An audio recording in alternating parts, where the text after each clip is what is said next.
तो नमस्कार दोस्तों, कैसे हैं। Review of vector algebra. तो हम वेक्टर अलजेब्रा क्या होती है, फिजिक्स के पॉइंट ऑफ व्यू से हमें कहाँ ज़रूरत है, कैसे है, उसको हम आज रिव्यू करेंगे। तो क्या क्या हम इस सेशन में पढ़ने जा रहे हैं।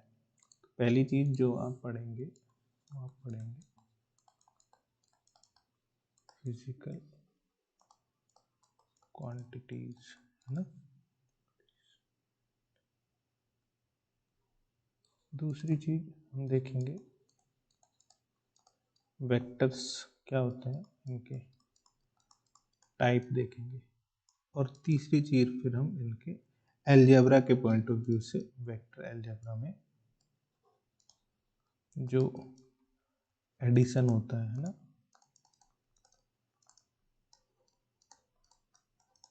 सब्सट्रैक्शन होता है, और उसके बाद मल्टीप्लिकेशन। लेकिन इसको हम क्या करेंगे, दो अलग अलग अप्रोच से देखेंगे। पहली अप्रोच हमारी जो रहेगी वो रहेगी एरो के पॉइंट ऑफ व्यू से, है ना। और दूसरी हम देखेंगे कि जो यूनिट वेक्टर्स होते हैं उनकी टर्म्स में, है ना। चलिए, तो पहली चीज हम देखते हैं फिजिकल क्वांटिटी। तो फिजिकल क्वांटिटीज की अगर हम बात करें तो इनको हम दो मेजर कैटेगरी में रख सकते हैं। फिजिकल क्वांटिटीज से मेरा क्या मीनिंग है कि जिसे आप देखते हैं फोर्स है, डिस्प्लेसमेंट है, डिस्टेंस है। तो ये सारी चीज़ें जो होती हैं वो क्या होती हैं, आपकी फिजिकल क्वांटिटीज हैं। आगे जाके उनमें मोमेंटम आएगा, वर्क डन आएगा, जो कैलकुलेट किए जा सकते हैं। तो कुछ तो फंडामेंटल्स है ना, फिर उनसे चीज़ें कैलकुलेट की जा सकती हैं। फंडामेंटल्स इन द सेंस कहने का ये है कि वो कैलकुलेट नहीं की जाती है, वो ऑब्जर्व की जाती हैं। जैसे ना वैसे तो कर सकते हैं जैसे अगर हम सिंपल सी बात करें स्पीड के फॉर्मूले की, है ना। तो चाल बराबर क्या होता है, दूरी बटे समय। तो डिस्टेंस और जितना टाइम उसमें लगा, तो यहाँ से टाइम भी आप कैलकुलेट कर सकते हैं। तो लेकिन फंडामेंटली अगर मैं इसको मैं मानूँ तो डिस्टेंस और टाइम ऐसी चीज़ें जो बेसिक ऑब्जर्व कर जाएंगे, देन जिससे हम क्या करते हैं, स्पीड कैलकुलेट कर सकते हैं। फिर स्पीड अगर आप निकल गए और वेलोसिटी के टर्म्स में हम उनको निकालते हैं, फिर मोमेंटम, फोर्स और ये सारी चीज़ें हम कैलकुलेट करते हैं। तो इन सबको हम क्या बोलते हैं, फिजिकल क्वांटिटीज बोलते हैं। तो इन फिजिकल क्वांटिटीज को हमने दो मेजर कैटेगरी में रख लिया है। पहली क्वांटिटी जो स्केलर है और दूसरी क्वांटिटी जो वेक्टर है।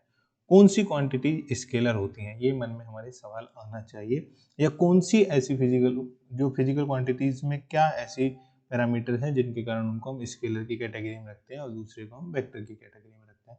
तो बेसिकली आप लोगों ने ऑब्जर्व किया होगा, जो फिजिकल क्वांटिटीज होती हैं उनके पास क्या होता है कि उनको डिफाइन करने के लिए, बात समझिए, किन्हीं फिजिकल क्वांटिटीज को डिफाइन करने के लिए आपको उसकी जो मैग्नीट्यूड है, जो वैल्यू है, वो तो बतानी होती है, उसके साथ साथ उसकी डायरेक्शन भी बतानी होती है। जैसे बड़ा बेसिक सा एग्जांपल ये है कि आपके पास फॉर एग्जांपल फोर्स है, ठीक है, कि हम समझने की कोशिश करते हैं बेसिकली कैसे हो रहा है ना। तो मान लीजिए आपके पास एक बॉक्स है कोई, है ना। अब आप क्या करना चाहते हैं, आप फॉर एग्जांपल आप यहाँ पर हैं, तो आप इसको आगे की ओर डिस्प्लेस करना चाहते हैं ना। इसको आप चाहते हैं कि ये यहाँ पर कहीं आ जाए। तो उसके लिए आपको क्या करना पड़ेगा, इस पर एक फोर्स अप्लाई करना पड़ेगा। अब सवाल ये है कि वो फोर्स कैसे लगेगा, है ना। अब मान लीजिए 5 न्यूटन का फोर्स आप इसमें अप्लाई करना चाह रहे हैं। बहुत ऐसा नहीं, 5 न्यूटन तो बहुत कम होता है, लेकिन एक फॉर एग्जाम्पल मान लो ये बहुत छोटा है ना।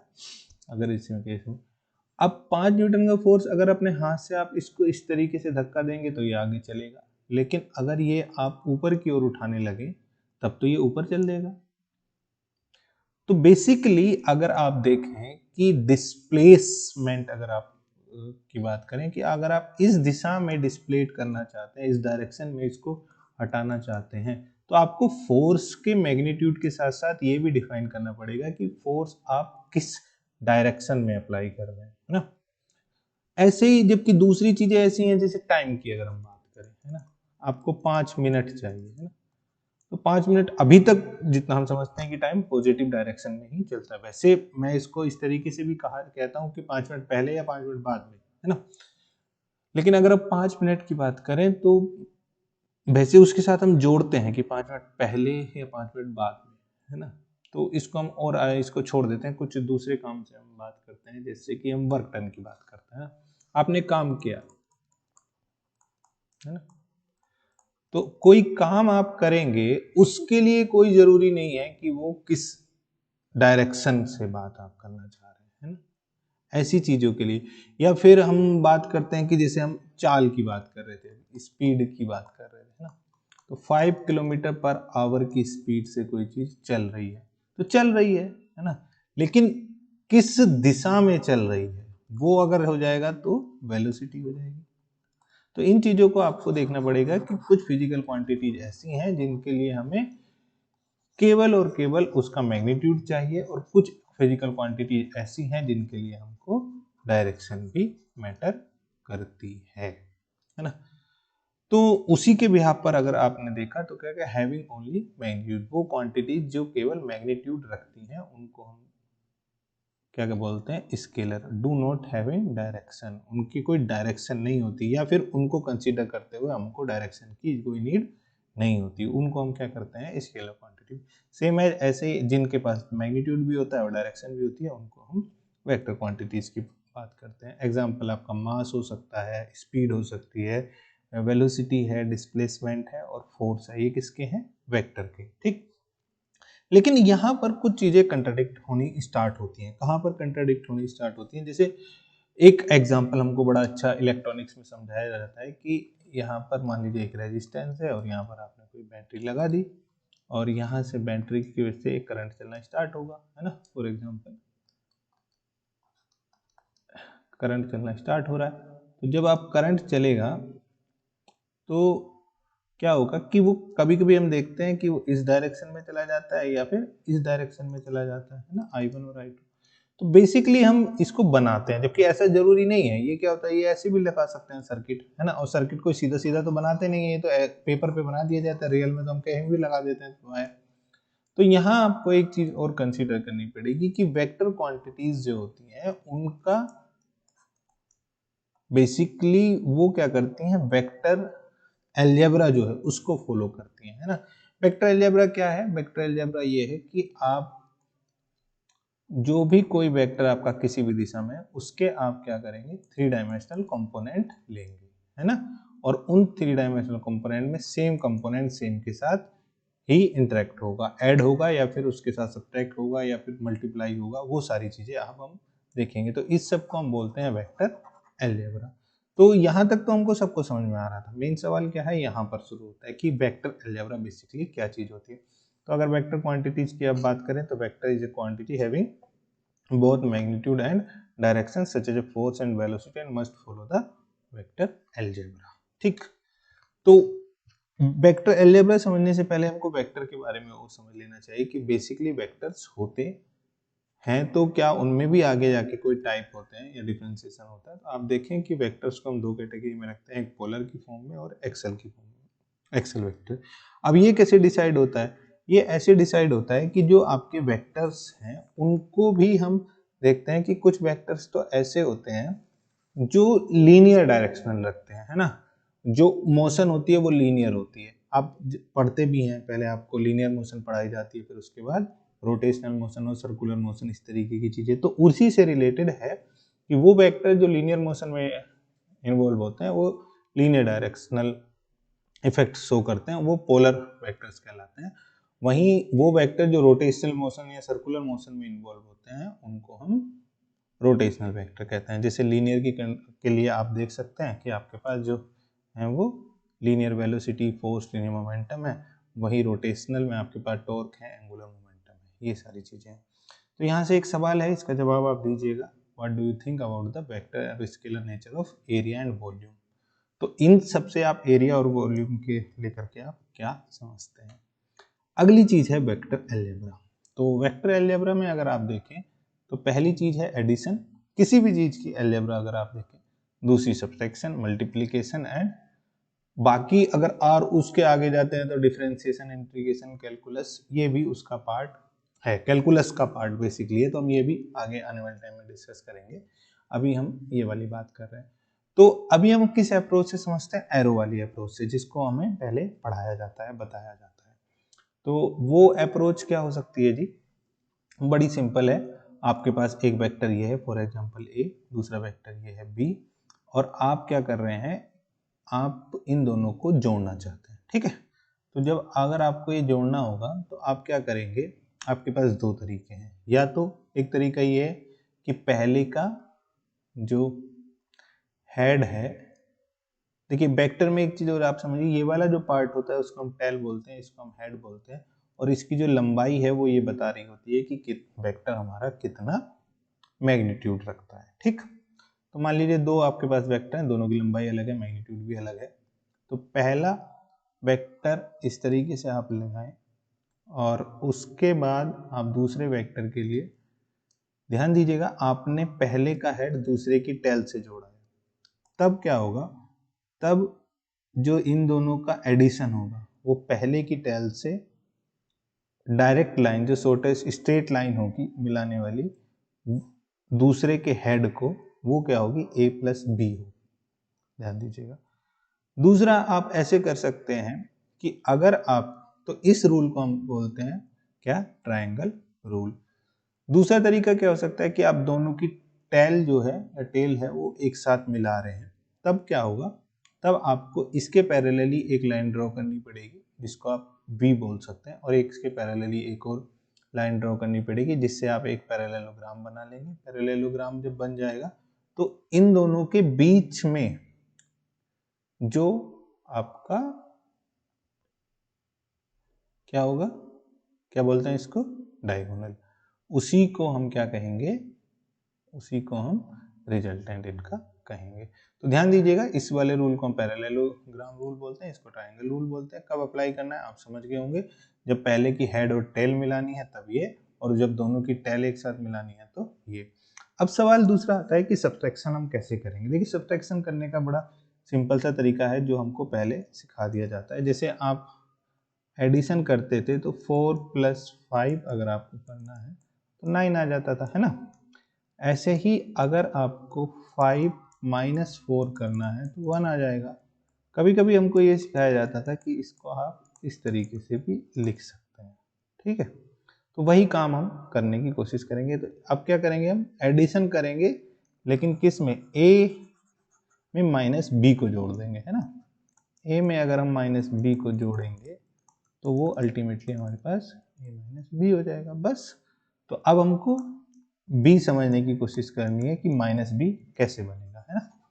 तो -b कैसे बनेगा, यहाँ अगर आप देखें ये जो b आपका है तो इसके बिल्कुल स्ट्रेट लाइन, बिल्कुल ऐसे सीधी, थोड़ा सा मेरा इधर हो गई है, लेकिन आपको यही बिल्कुल सीधी लाइन उतने ही मैग्नीट्यूड की जितनी लंबाई ये है इतनी, बस अपोजिट डायरेक्शन में, उसको हम निगेटिव बोल देते हैं। अपोजिट इन द सेंस 180 का एंगल बनना चाहिए। तो ऐसे ही अगर हम देखें तो इसका निगेटिव यहाँ हो जाएगा, है ना, और यहाँ हो गया।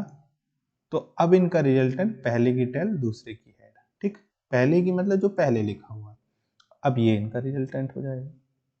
तो आप देख भी पा रहे होंगे कि मैग्नीट्यूड में ये कम हो गया, तो सबसेक्शन हमेशा कम ही होता है। पैरेललोग्राम में भी ऐसा नहीं है कि नहीं यूज कर सकते हैं, यहीं पर इसको बदल देंगे फिर पैरेलल बना लेंगे, तो वहां पर आप देखेंगे कि ये वाला जो आपका डायगोनल है वो इन दोनों के सबट्रैक्शन को शो कर रहा होता है ना। तो ये एक तरीका हो सकता है इसको समझने का। तीसरी चीज आती है मल्टीप्लीकेशन। तो मल्टीप्लीकेशन जब आपको समझना है तो आपको देखना पड़ेगा कि आपके जो इनपुट है, मतलब जो इन्वॉल्वमेंट क्वांटिटीज हैं वो क्या है। अब आपके पास यहाँ पर दो चीजें हो सकती हैं। पहली चीज क्या हो सकती है, या तो दोनों वेक्टर वेक्टर हो सकते हैं, क्योंकि फिजिकल क्वांटिटीज तो कोई सी भी हो सकती है ना। आपके पास वेक्टर और स्केलर दोनों है, और ऐसा नहीं है कि क्या वेक्टर का वेक्टर से ही होता है, ऐसा भी पॉसिबिलिटी आएगी कि वेक्टर को आपको स्केलर से करनी पड़ेगी, है ना। देखेंगे आगे। और कुछ भी नहीं है तो नंबर से करनी पड़ेगी, नंबर स्केलर होता ही है हमारा, है ना। तो हम एक अप्रोच मान के चल रहे हैं वेक्टर, वो एक तरीका मान के चल रहे हैं वेक्टर टू वेक्टर, एक होगा वेक्टर एंड स्केलर। और वेक्टर एंड वेक्टर में भी दो चांसेस हो सकते हैं, क्या, कि आपका जो रिजल्टेंट है वो आपको स्केलर मिले या फिर रिजल्टेंट आपका वेक्टर मिले। तो जब आपका रिजल्टेंट स्केलर होता है तो आप a डॉट b यूज करते हैं, और जब आपका जो रिजल्टेंट है वो एक क्रॉस वेक्टर होता है तब आप a क्रॉस b यूज करते हैं, जिसको हम क्रॉस बोलते हैं। दोनों ही मल्टीप्लीकेशन है बस, लेकिन ये डॉट प्रोडक्ट है, ये क्रॉस प्रोडक्ट। प्रोडक्ट किसको बोलते हैं, मतलब मैथमेटिक्स, मतलब अगर हम थोड़े से बड़े हो रहे होते हैं तब हम प्रोडक्ट यूज कर रहे हैं, है ना, मल्टीप्लीकेशन के लिए। प्रोडक्ट इन द सेंस ये क्यों आता है? क्योंकि हम देखते हैं कि जब दो चीजें मिलाई जाती हैं तो नई चीज बनती है, वो एक नया प्रोडक्ट बनता है। तो ये मल्टीप्लिकेशन से ऐसा होता है। एडिशन में जनरली क्या होता ही नहीं है, एडिशन में ऐसा नहीं होता कि नई चीज बनती है, क्योंकि हमको क्लास 12th में ही बता दिया जाता है कि सेम डायमेंशन आपस में सब्ट्रैक्ट कंपेयर हो सकती है ना। कंपेयर इन द सेंस चाहे वो ऐड हो, चाहे वो सब्ट्रैक्ट हो, चाहे वो इक्वल हो या इससे कम ज्यादा सेम क्वांटिटीज। तो मीन्स क्या है कि a प्लस ए बी आप कर रहे होंगे तो ये आपको ध्यान देना पड़ेगा कि ए और बी सेम फिजिकल क्वांटिटीज को रिप्रेजेंट कर रहे होंगे। लेकिन यहाँ पर जरूरी नहीं है कि वो सेम फिजिकल क्वांटिटीज को रिप्रेजेंट कर रहे हो, अलग अलग फिजिकल क्वांटिटीज आपके पास हो सकती हैं, है ना। जैसे हम देखते भी हैं फोर्स के जब वर्क डन हमें देखना होता है तो फोर्स और डिस्प्लेसमेंट देख लिया जाता है। जब हम मोमेंटम निकाल रहे होते हैं तो मास, है ना, ये वाला केस होगा आपका कि स्केलर होगा मास और वेलोसिटी होगी। तो ये सब चीजें अलग अलग डिपेंड करेंगी। तो इसमें क्या होता है कि वेक्टर और स्केलर का मल्टीप्लाई होगा तो हमेशा वेक्टर आएगा, लेकिन यहाँ वाले केस में आपके पास दो पॉसिबिलिटीज हैं कि स्केलर भी आ जाए और वेक्टर भी आ जाए। जैसे आप देखते हैं, आप टॉर्क के केस में जब आप देखते हैं तो आपके पास डिस्प्लेसमेंट और फोर्स होता है तो वेक्टर नया टॉर्क आता है। लेकिन वहीं आप अगर देखते हैं कि वर्क डन के केस में जहां पर एफ डॉट डी आर होता है तो वहां पर डिस्प्लेसमेंट वर्क डन आता है जो स्केलर है। तो ये आपका डॉट प्रोडक्ट, ये आपका क्रॉस प्रोडक्ट। अब इसको हम वेक्टरिक से कैसे समझना पड़ेगा, कोशिश करेंगे। देखिए वेक्टर जो आपका एरो अप्रोच है वो बताती है कि ये वेक्टर ए है, ये बी है, आप इन दोनों का डॉट प्रोडक्ट कर रहे हैं तो क्या होता है कि ये ए डॉट बी लिखा हुआ है, इसका मतलब ये है कि projection of B on A या फिर projection of A on B दोनों होती है ना, इससे कोई मैटर नहीं करता है। इसका मतलब दोनों सेम ही है। क्यों इसका मतलब दोनों सेम है? इसका मीनिंग क्या समझ में आ रहा है आपको? इसका मतलब समझ में आ रहा है कि ए डॉट बी बराबर होगा बी डॉट ए के, है ना। दोनों का सेम मतलब यही है। तो अब क्या होगा कि प्रोजेक्शन मतलब यहाँ पर एक टॉर्च अगर लगा दें तो इसका कितना कंपोनेंट इस डायरेक्शन में है, ए डायरेक्शन में, ये बात बता रहा होता है। सेम एज क्रॉस प्रोडक्ट की अगर हम बात करें तो ए और बी दो वेक्टर हैं, इन दोनों का अगर आप प्रोडक्ट कर रहे हैं तो ए क्रॉस बी जो होता है वो परपेंडिकुलर वेक्टर होगा, है ना। ए क्रॉस बी, बेसिकली ये थोड़ा सा उल्टा हो गया क्योंकि ए यहाँ पर है ना। तो होना चाहिए बी क्रॉस ए होना चाहिए ऊपर की डायरेक्शन में, क्योंकि ऐसे आप बढ़ रहे हैं, राइट हैंड रूल का यूज किया जाता है ना। तो यहाँ अगर आप देखें तो इसको आप बी क्रॉस ए लिखिएगा ऊपर की डायरेक्शन में, है ना, क्योंकि एस टाइप से आप राइट एंगल रूल आप यूज करते हैं। मतलब आपका जो थंब है वो इस डायरेक्शन को दिखा रहा होता है और अपनी जो फिंगर है वो आप पहले इसकी तरफ पॉइंट आउट करते हैं और इसके साथ इधर को मोड़ करके चलते हैं बी की तरफ। तो जो आपका ऊपर खेलता है तो पहला वाला ये हो गया, ये बी क्रॉस ए हो गया। लेकिन अगर आप वही चीज देखेंगे कि आप इससे ए से अगर बी पे आना चाहेंगे तो आपका हाथ इसी डायरेक्शन में घुमाने के लिए आपका थंब नीचे की ओर डायरेक्शन कर रहा, नीचे की ओर दिखा रहा होगा, है ना। तो नीचे की ओर जो वेक्टर हो जाएगा वो आपका ए क्रॉस बी हो जाएगा। तो आप देख रहे हैं कि इनकी डायरेक्शन एक दूसरे के बिल्कुल अपोजिट है। तो मैग्नीट्यूड में तो दोनों बराबर होते हैं, लेकिन डायरेक्शन वेक्टर की दोनों की अपोजिट होती है। ये चीजें, यही चीज अगर आप यहाँ देखना चाहते हैं वेक्टर स्केलर में तो क्या होता है कि वेक्टर जो पहले होता है बिल्कुल वही रहेगा। अगर आप 2 से मल्टीप्लाई कर रहे हैं तो वो 2 टाइम्स हो जाएगा, 1/2 से मल्टीप्लाई कर रहे हैं तो हाफ हो जाएगा, है ना। तो ये वाली सीधी वही वेक्टर रहने वाला है, बस उसकी डायरेक्शन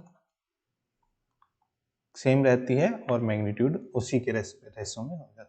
आगे बहुत सारी चीजें कैलकुलेशन में, डिफरेंशिएशन और इंटीग्रेशन, उसको मैं अगले सेशन में देखेंगे। लेकिन अभी हम इन्हीं 3 चीजों को दूसरी अप्रोच से समझने की कोशिश करते हैं, जिसको हम यूनिट वेक्टर की पॉइंट ऑफ व्यू से कह सकते हैं या फिर 3 डायमेंशनल वेक्टर की पॉइंट कहा जा सकता है ना। यूनिट वेक्टर मतलब आई जे के, ये क्या होते हैं सबको पता है, नहीं पता है तो हम बता देते हैं कि मान लीजिए आपके पास ये कोई वेक्टर 3 डायमेंशनल वर्ल्ड हमने मान लिया है।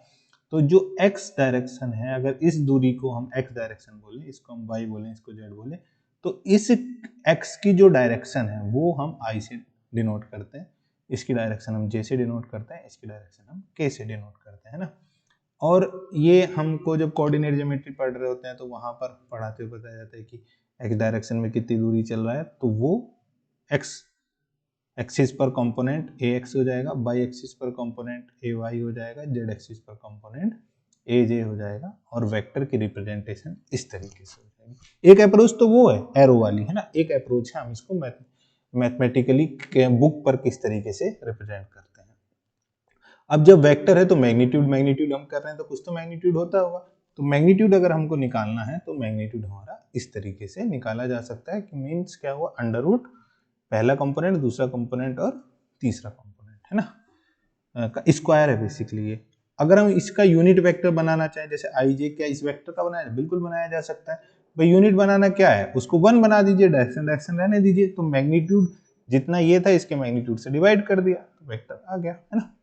अब इसका हम एडिशन समझते हैं। मान लीजिए एक वेक्टर आपके पास ए है, दूसरा वेक्टर बी है, तो दोनों को अगर आपको जोड़ना है तो अब क्या होगा कि ये वाली दोनों डायरेक्शन एक साथ जुड़ेंगी, ये एक साथ जुड़ेंगी, ये एक साथ जुड़ेंगे, बन गया। ऐसे ही जब सब्ट्रैक्शन करना होगा तो पहले के साथ दूसरा घट जाएगा, दूसरे में तीसरा, मतलब ए में से आई जे से के से, ये तय हो गया।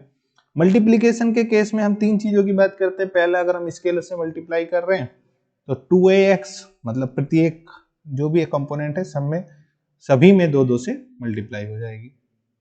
ऐसे ही अगर आप डॉट प्रोडक्ट करते हैं तो डॉट प्रोडक्ट में क्या होता है कि यूनिट वेक्टर एक ही डायरेक्शन के 1 बनाते हैं और अपोजिट डायरेक्शन के 0 बना लेते हैं, ax ay az हो जाता है।